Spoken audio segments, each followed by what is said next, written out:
कैसे हैं आप लोग। सबसे पहले तो मैं आप लोगों से माफ़ी चाहता हूं कि काफ़ी दिनों के बाद आपके सामने मैं आ रहा हूं वीडियो के माध्यम से। दरअसल कुछ प्रोफेशनल व्यस्तताओं के चलते बीच में वीडियो नहीं बना पाया।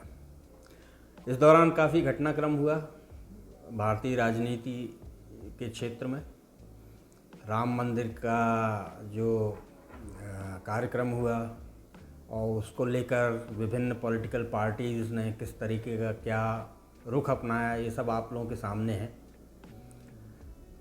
तो मैंने ये सोचा कि देश की जो सबसे बड़ी पार्टी है, मतलब थी एक समय में, लेकिन सबसे पुरानी party Congress party, Indian national Congress जिसको बोलते हैं, आखिर उसने इस कार्यक्रम से अपने आप को अलग रखा तो क्यों, जो कि कितना महत्वपूर्ण था, जो कि एक भारतीय पॉपुलेशन को अगर देखा जाए तो उसमें 80% से भी ज़्यादा लोगों की आस्था या श्रद्धा जिस चीज़ से जुड़ी थी, उससे कांग्रेस पार्टी ने अपने आप को बिल्कुल अलग कर लिया।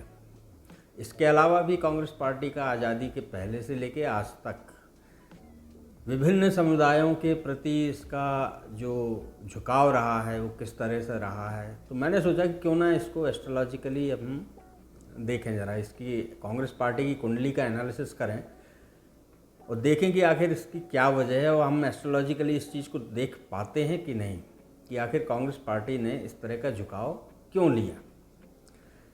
तो दोस्तों, कांग्रेस पार्टी की कुंडली मीन लग्न की कुंडली है और जैसा जो ज्योतिष के विद्यार्थी हैं उनको इतना तो आइडिया होगा ही कि चंद्रमा किसी भी जन्म कुंडली में हमारे मन को दर्शाता है, मानस, माइंड, इसका कारक चंद्रमा है। तो जब भी किसी के मन की स्थिति को जानना हो तो उसके चंद्रमा को ज़रूर अच्छे से देखें, उसकी कुंडली में चंद्रमा की क्या स्थिति है, उसका एनालिसिस बहुत अच्छे तरीके से करना होगा हमें। दूसरा, पंचम भाव होता है मेंटल इंक्लिनेशन का।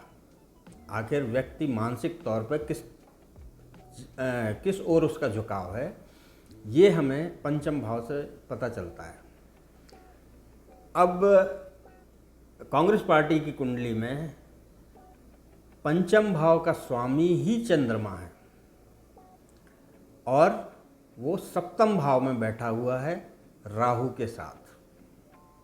आप जानते हैं राहु और केतु, ये चंद्रमा और सूर्य इनके सबसे बड़े दुश्मन हैं, ग्रहण लगा देते हैं। इसके अलावा राहु किस किस चीज़ का प्रतिनिधित्व करता है, आउटकास्ट, जो बिल्कुल अलग है, समाज का एक जो प्रारूप है उससे अलग चीज़ को दर्शाता है, फॉरेन लैंड को दर्शाता है, फॉरेन लोगों को, फॉरेनर्स को दर्शाता है।